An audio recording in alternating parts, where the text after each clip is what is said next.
Hi everyone, my name's Ben Hillier and I'll be your host on this episode. Today we're talking with Kathryn Bredin about older persons and volunteering. This episode will cover and align to Standards 5 and 7 of the National Standards for Volunteer Involvement and give you some practical ideas as to how your organisation can meet these standards and strengthen your volunteering practice. Kathryn, would you like to introduce yourself and give us a brief overview of your work relating to volunteering? Hi, Ben.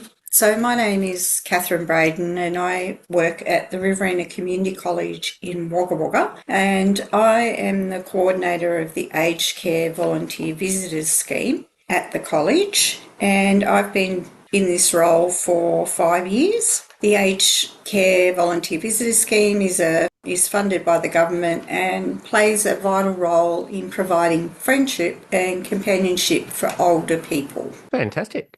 So can you give us a bit of an overview of the work you do with older people in aged care? Sure. My role is to recruit and screen volunteers to visit isolated elderly people who don't have very many visitors or family nearby, that are living in aged care facilities or living in their own homes and receiving an aged care package. And what we do is, once we get a volunteer, we match them to a recipient to create a friendship with the older person. And once I've interviewed the volunteer and we've done all the background checks on the volunteer, then I try and match them with an older recipient with similar interests. And do you have many volunteers who are themselves older people? And do you think that older volunteers have different needs compared to volunteers of other ages? We do have quite a few older people that are volunteers.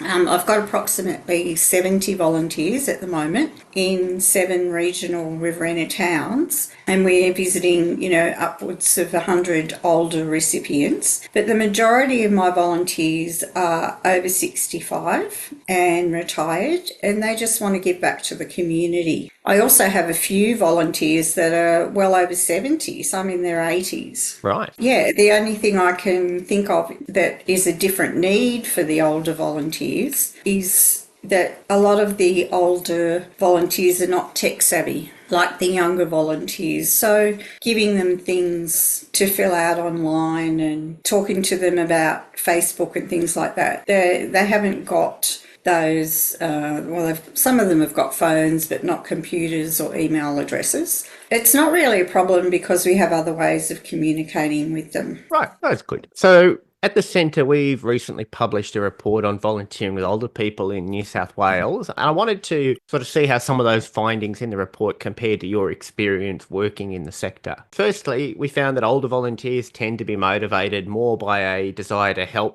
to be active, or to use skills and experience, and they're less motivated by things like building skills or gaining confidence. Does this stack up with your experience working with older people? Yes, I have to agree with that. The older volunteers are very reliable. They're also very empathetic to the needs of the people they are visiting, and they're really motivated to give back to their communities after working in the community. And I guess there's not such a big age gap, so they can relate to what the older recipient is talking about. And sort of picking up on what you mentioned before about the technology issues, we saw some misconceptions being discussed by our focus groups.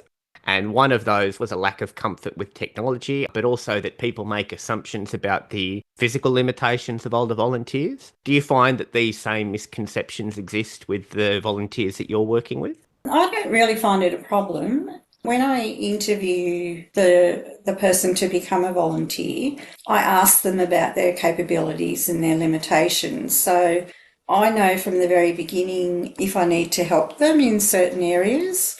And I find that older volunteers are very honest and they let me know what they can or can't do up front. So I help them with the application forms and make sure we go through the process together so they don't feel intimidated that they can't fill the forms in or, those sorts of things. Right, so just meeting your volunteers where they're at, really. Yeah. Fantastic. So one of the other things that we saw in the report was the barriers that stop people from engaging in volunteering. The big ones we saw for older people were health, being unsure of how to get started or just not being interested in volunteering at the moment. What sort of things did you see as barriers that stop people from volunteering or volunteering more frequently? So, as we are working with older, vulnerable people in aged care facilities and in their own homes, I find that sometimes the older volunteers don't want to go into the aged care facilities due to their own health situation and their age. I think the COVID-19 pandemic caused a lot of concern in this Mm, area. I often find that the biggest issue with the older volunteers is the onboarding process and the paperwork security checks that they need to go through. And that's why I do this process together with my volunteers so they're not daunted by that procedure to become a volunteer. I found in the past that if you just send them or email them or send them the paperwork, they sort of look at it and think, oh gosh, I can't do all of this. And so they don't proceed further. But I've right. just found, by bringing them in and talking them through it and actually doing the paperwork with them sitting in front of you, this isn't a problem. Right. So it sounds like you sort of put most of the pressure back on yourself to make it as smooth as possible for your volunteers to get on board. Yeah, I guess it makes me have a little bit more work, but I'd rather do it that way and retain the volunteers than have them walk away and feel, that they're not able to do the onboarding process because they're older.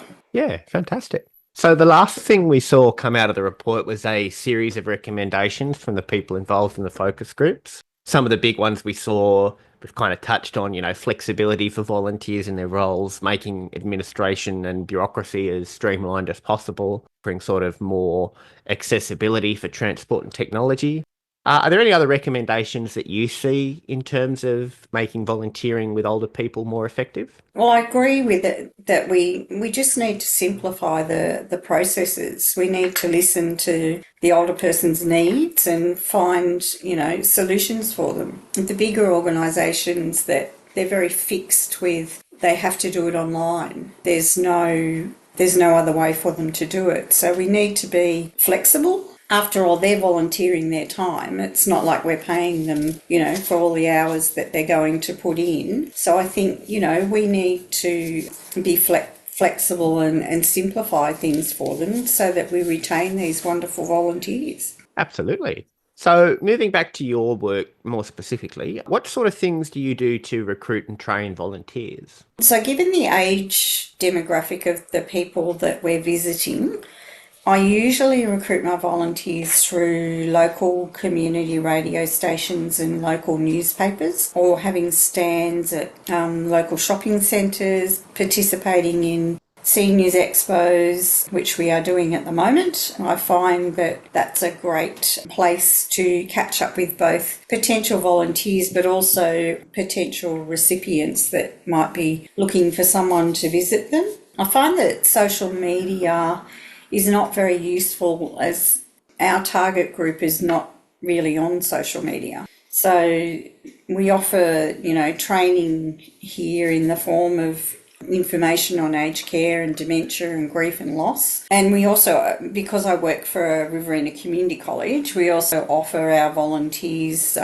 there are funded courses such as tech savvy seniors and basic computer skills, first aid, and things that are specific for our seniors. So our volunteers themselves don't feel isolated and like we've just, put them on to do this job and that we don't really care about them. We like to get them involved. It's a very local approach, very focused on the people you're working with. Absolutely. Yeah.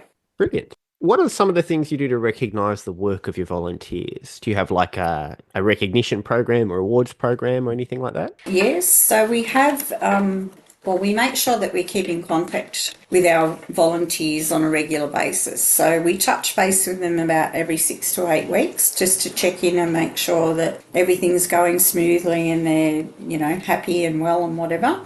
We also have coffee morning catch-ups throughout the year, and we take them out and buy them a coffee, and then always at the end of the year we take them out for Christmas lunch. And yeah, it's really important for our volunteers to feel valued and not isolated themselves. Absolutely. Well, wrapping up, is there anything else around this topic you'd like to comment on? Thank you for inviting me to talk about it. And this is this program that I'm doing. I just want to say it's not really a job for me because I love it. I just see every day what a difference this program makes in the lives of older people, and to see the smiles on their faces and to know that each week they're looking forward to that person coming and chatting to them or coming and playing a game of Scrabble with them or whatever it is that they want to do. The program that we do is actually a national program.